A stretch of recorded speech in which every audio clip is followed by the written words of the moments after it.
Hello everybody, welcome to the 12 Bravo channel. Today I'd like to talk about whether or not Dave Ramsey is correct about not using credit cards. Now he himself has said numerous times on his show that he does not have a credit card, hasn't had one for I think it's 35 years. And I wanted to talk about some stats real quick. And this is coming from Yahoo Finance. This is according to a Clever Real Estate survey.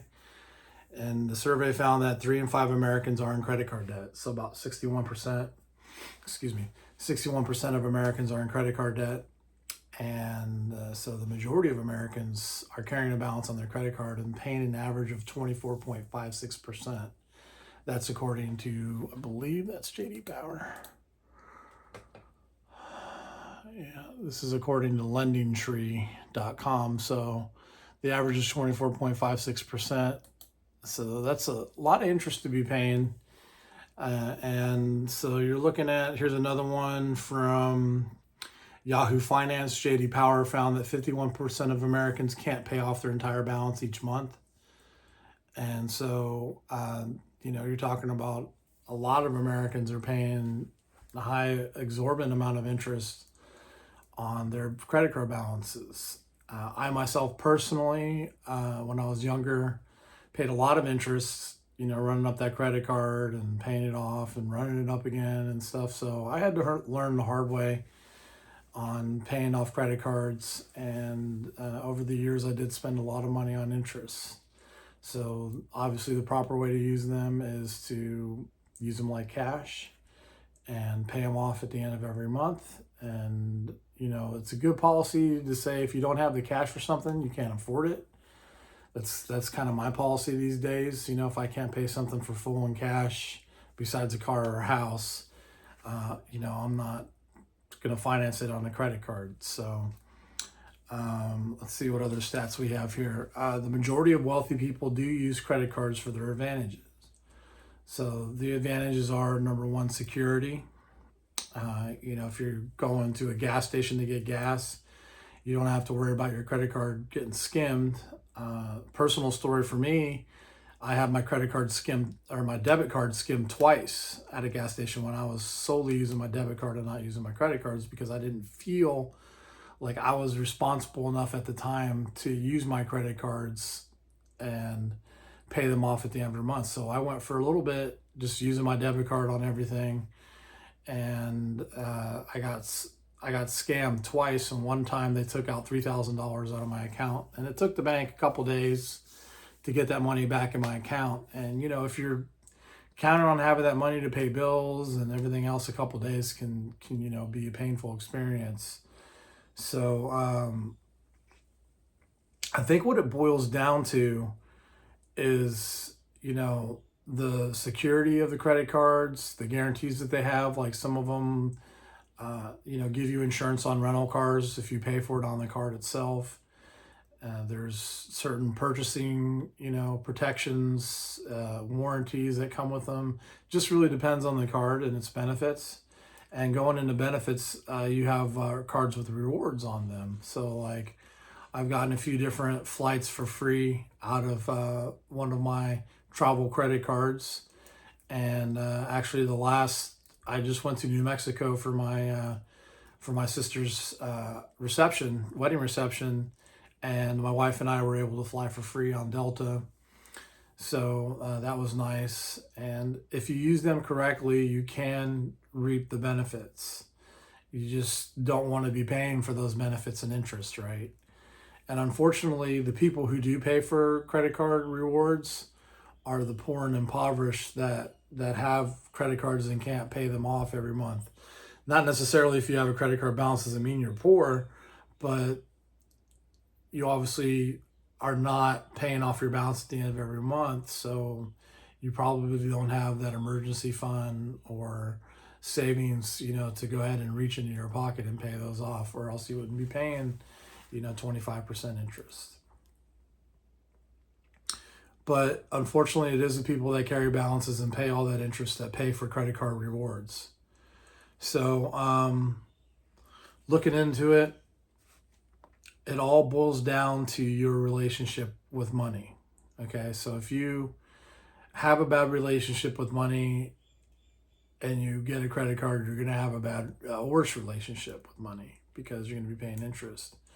So you got to know yourself. You got to check yourself and really develop, an awareness of your income and all the expenses that are going out. Okay. So I personally use YNAB, which is an app. I'm not sponsored or anything by them, but I found for me, that's the best app out there. I used to use Mint, but I wasn't really a big fan of Mint. Now that Mint's gone away, I believe YNAB's one of the best ones out there, and it's a zero-based budgeting app, so you're actually accounting for every dollar that comes in and out, which is nice because when you see it, it's less likely that you're going to overspend. When you see what you have going out and what your true, I guess, net income is at the end of the month after all your expenses, it really does kind of put things into perspective and tell you what your purchasing power is and what your investing power is and things of that nature. So to back that up, I bought an income and expense tracker by Clever Fox. It's on Amazon, and it's just basically a ledger that that allows you to track expenses and your income. So it just kind of looks like this. It's really boring, but you can write everything down. And I know it seems like a lot, because a lot of us are swiping our cards a lot for little things like getting a soda at the gas station or some Chipotle or whatever it is that you eat and buy. And it's kind of a pain to write down each expense, right? Each transaction down in your books. But what you can do in YNAB is you can throw each of these expenses in the bucket. So like I have an eating out bucket, and I throw everything into the eating out bucket, and then I write that total in this expense tracker. So I'm not necessarily writing down every transaction. I think that's a good idea to kind of take an additional step into tracking your expenses, because that makes you feel the pain a lot more of shelling out that money. Dave Ramsey talks a lot about using cash, and it's just not really practical. And plus, if you're ordering something online, how are you supposed to use cash? Or, what kind of warranties and protections are you getting if you pay cash, right? Not a lot. So I think it's important to learn how to use credit cards responsibly. But before that, you need to have a good idea of where you stand at the end of every month, talking about your net income, and have a good track of your expenses. That way that you're not out there overspending. Like when I was younger, I looked at my credit card, available balance, and I looked at my bank account, and I kind of combined the two together, and I'm like, this is how much money I got. That is the wrong thing to do. And I'm glad that I learned the hard way, because now I do pay them off every month, and I do reap the rewards from the credit cards, getting the miles and also the cash back on another card for dining and groceries and stuff like that. So it is nice if you use them responsibly. And I think that Dave Ramsey is half wrong, because about half of Americans aren't paying off their balances. So there's millions of people out there that are, reaping the benefits from using credit cards. Do you spend more swiping plastic than paying cash? I'm pretty sure you do. He cites a statistic that says 18% more. But I think that if you are really aware of your spending, that you can curb that amount down by a lot. So anyways, that's all I got today. If you're using your credit card, just use them responsibly. Be aware and change your relationship with money, and that'll extend into every other facet of your life in terms of what you buy and what you truly need. What do you really need? Do you really need that third Bluetooth speaker? You know what I mean? I'm just spitballing here, but just take a step back and I use also the 24-hour rule. If I want to buy something, I wait 24 hours and see after that if I still really want it or need it. So there's other things. If you're making a large purchase, you should really take a day or two to really think about it, like a car or you know, obviously a house, but you know, you shouldn't buy it. You know, the salesman and sales and stuff will be like, no, you got to do it now because tomorrow might not be on sale or whatever.